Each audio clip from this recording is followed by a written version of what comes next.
Salut les investisseurs, c'est Goulven Tristan du livre Comment je me suis constitué un patrimoine de plusieurs millions d'euros avec un salaire de 1750 euros. Je suis content de vous retrouver aujourd'hui pour un nouveau témoignage, pour un nouvel interview, des gens qui passent à l'action, des gens qui sortent de leur zone de confort. Et aujourd'hui, je me retrouve à nouveau avec Nils pour parler des marchands de biens. Nils, enchanté. Salut Goulven. Content de te recevoir à nouveau pour que tu puisses témoigner à mon audience des marchands de biens, de toutes les stratégies sur cette thématique, sur cette stratégie de l'investissement immobilier. Avant de commencer l'interview, si ce n'est pas encore fait, je vous invite à télécharger mon dernier livre, Trouver à acquérir la bonne affaire avant tout le monde, qui se trouve dans le lien de la description ci-dessus ou ci-dessous. Et sans perdre de temps, on va commencer cette interview. Donc Nils, avant de commencer l'interview, pour celles et ceux qui ne te connaîtraient pas, est-ce que tu peux te présenter en 2-3 mots à la caméra? Bien sûr. Bonjour à tous, donc moi c'est Nils, j'ai 29 ans et avec ma compagne, ça fait un peu plus de 3 ans qu'on investit dans l'immobilier. Donc maintenant on vit que de l'immobilier quasiment. On a commencé en décembre 2014 avec un achat-revente de notre résidence principale qui nous a généré 50 000 euros de plus-value. Et derrière, on s'est dit, l'achat-revente, ça peut être intéressant. Donc, je me suis formé sur des formations de marchands de biens. Et c'est vraiment ce vers quoi j'aime attendre maintenant. Maintenant qu'on s'est constitué un patrimoine assez intéressant sur des appartements dans Toulouse, sur de la courte durée. Maintenant, on va essayer petit à petit de s'orienter vers uniquement des opérations d'achat-revente et même de construction sur de la petite promotion. D'accord, donc justement, vous l'avez compris, aujourd'hui on va parler de marchand de biens. Donc marchand de biens, juste pour récapituler en 2-3 mots, c'est quoi concrètement, même si tu viens d'en parler, une opération de marchand de biens? Donc un marchand de biens, qu'est-ce que c'est? C'est quelqu'un qui achète et qui revend en faisant une plus-value. Donc il peut acheter et revendre en l'état en faisant une plus-value, il peut acheter, faire les travaux, revendre en faisant une plus-value, il peut acheter, diviser, revendre. Enfin, c'est une multitude d'opérations possibles et sur lesquelles on peut générer tout le temps de l'argent. En fait, l'objectif principal du marchand de biens, c'est de générer de la plus-value pour repartir sur des plus grosses opérations et avoir un effet boule de neige comme ça. Alors comment on devient marchand de biens? Est-ce que tout le monde peut devenir marchand de biens? Oui. Est-ce qu'il ne faut pas des formalités administratives, il ne faut pas une carte de professionnel? Comment ça se passe? Comment toi justement, tu as commencé en 2014, tu me l'as dit? Oui. Donc il y a 4 ans de ça maintenant, à l'heure où on tourne l'interview. Donc comment tu as fait pour devenir marchand de biens?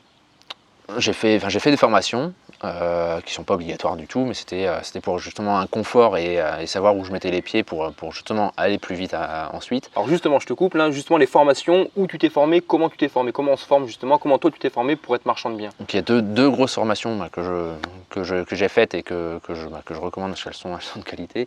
C'est une formation en présentiel d'une personne qui est marchand de biens et qui se déplace un peu partout en France, et une formation sur internet d'un marchand de biens aussi, qui explique un peu son parcours, les différentes opérations qu'il a faites, en donnant les chiffres, les détails. Et du coup, c'est une formation sur internet. Bon, cette personne, je la connais très bien.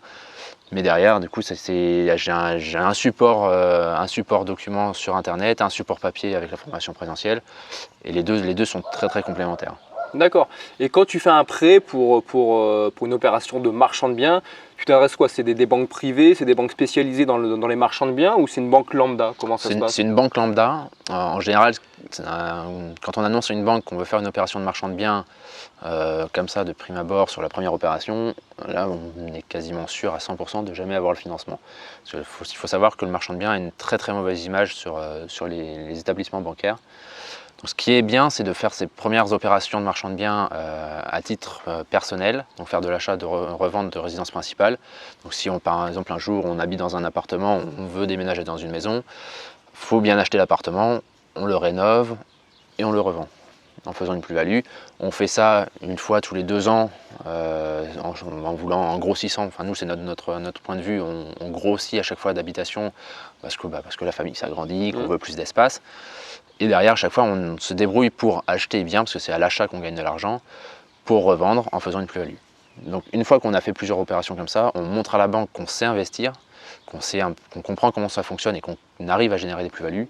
Donc la banque après nous prêtera plus facilement. D'accord. Tu as fait combien d'opérations toi justement avant de mettre la banque en confiance et avant d'avoir ta carte, avant de faire vraiment des opérations de marchand de biens?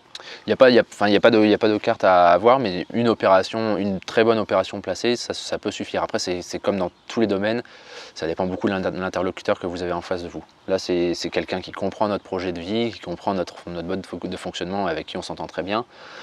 Donc c'est une confiance mutuelle, en fait, c'est une relation gagnant-gagnant. Et vous pouvez très bien faire 10 banques, avoir 10 personnes en face de vous qui sont juste des commerciaux et qui ne comprennent rien à l'immobilier. Il ne faut pas se décourager, il faut continuer jusqu'à temps de trouver le bon partenaire. Donc en fait, quand tu as démarché les organismes bancaires, comment tu as présenté ton projet de marchand de biens justement? C'était quoi ta première opération de marchand de biens que tu as fait? C'est quoi? C'était une division de l'eau? C'était quoi?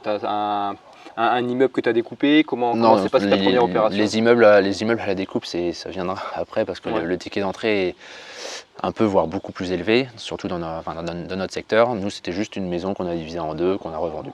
D'accord. Et les conditions d'obtention de prêt.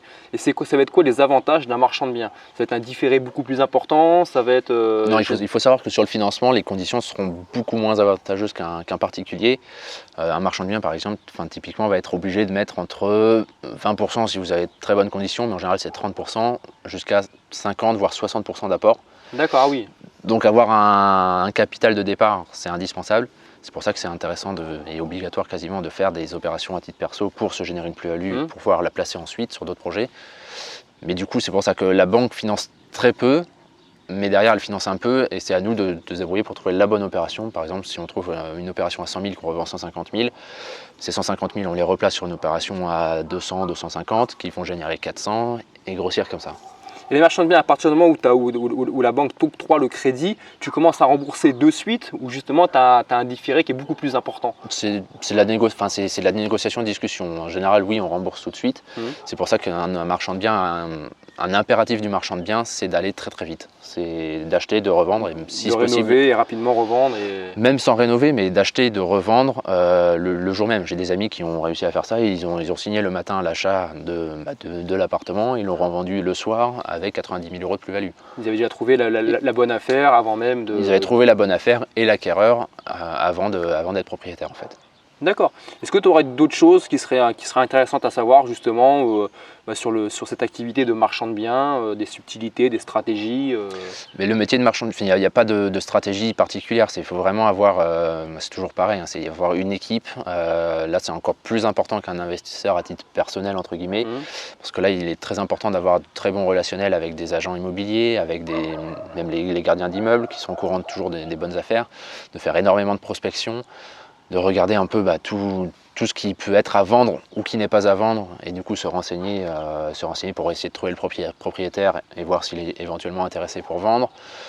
Donc pour moi le relationnel et le réseau c'est la base du métier de marchand de biens. C'est vraiment être rigoureux, ne pas dire cette semaine je regarde un petit peu se loger le bon coin, je vais appeler mes contacts agents immobiliers et puis je fais plus rien pendant un mois. Non, il faut avoir une récurrence, vraiment toutes les semaines appeler, demander s'ils ont quelque chose. Tu t'es fait un réseau d'agences immobilières dans le secteur où tu désires investir et régulièrement tu les relances et c'est eux qui t'annoncent les bonnes affaires ou qui reviennent vers toi avant même que le bien soit mis en vitrine. C'est ça, ça se fait pas tout de suite, c'est pas on appelle une fois, on fait une visite avec un agent et puis sur le prochain bien qui rentre, il va nous appeler. C'est vraiment un travail de fond qui n'est pas forcément gratifiant parce que c'est vraiment long à mettre en place et il n'y a aucune valeur ajoutée immédiate, mais c'est vraiment un travail de long terme, quoi. D'accord. Est-ce que tu aurais le mot de la fin pour celles et ceux qui ont envie de se lancer dans cette activité de marchand de biens ou qui commencent, qui débutent, qu'est-ce que tu pourrais leur conseiller, des petites subtilités, des erreurs que tu aurais pu faire ou des petites stratégies ou leur dévoiler une petite stratégie? Qu'est-ce que tu pourrais leur dire justement pour qu'ils réussissent à merveille, pour qu'ils réussissent aussi bien que toi les différentes opérations que tu as pu faire? Pour un conseil, ça va être bateau, c'est quelque chose qui coûte 5 ou 6 € sur Amazon, mais c'est l'outil indispensable du marchand de biens, c'est un CUTCH, donc c'est une règle basique avec différentes échelles, mais pour faire ces projections très rapidement, c'est indispensable. En fait, l'agent immobilier nous appelle le matin, on dit voilà, j'ai une maison avec un terrain à tel endroit, vous avez l'adresse, vous regardez sur le cadastre, vous imprimez des plans cadastrales. Ouais. Et vous faites votre projection pour regarder directement les chiffres, si ça va aller, si vous pouvez diviser la parcelle en 1, 2, 3, 4. Tout ça, tu le fais depuis Internet? Ça, en fait, on fait tout depuis Internet. On imprime, on va sur le cadastre, donc le site du cadastre, on rentre l'adresse, ça nous sort la parcelle cadastrale, on l'imprime avec une échelle voulue. Là, tu prends ta règle que tu as achetée à 5 euros. On prend la règle, on trace et puis on fait différentes projections. On regarde indispensablement aussi le PLU, ça c'est vraiment obligatoire. Donc regardez ce qu'on peut faire en fonction de la zone du PLU. Si la maison est en zone UA, UB, UC, ou si justement vous avez une grosse maison sur une énorme parcelle, mais il y a 5000 m² de parcelle sur les 6000 qui sont en zone naturelle, qui sont inexploitables. Du coup, vous savez tout de suite que c'est un projet qui sera pas intéressant. Donc c'est pour ça que il faut vraiment aller vite, c'est la réactivité et vraiment réduire les délais en fait. D'accord, en tout cas merci Nils pour ce témoignage, pour cette interview. Voilà, si vous a plu, n'hésitez pas à mettre un gros pouce vers le haut, un gros like. N'hésitez pas aussi à le partager à vos amis, à votre famille, à vos amis investisseurs. Voilà, peut-être que Nils vous a permis de découvrir cette activité de marchand de biens, ou peut-être que vous vous posiez énormément de questions par rapport à cette activité. Donc j'espère que Nils aura pu répondre à vos interrogations. Donc c'est pour ça, voilà, n'hésitez pas à le partager pour en impacter un maximum, pour faire réfléchir un maximum de personnes sur cette stratégie dans l'investissement immobilier. Et moi, je vous retrouve rapidement pour de nouveaux témoignages et de nouvelles interviews. Bye bye. À plus.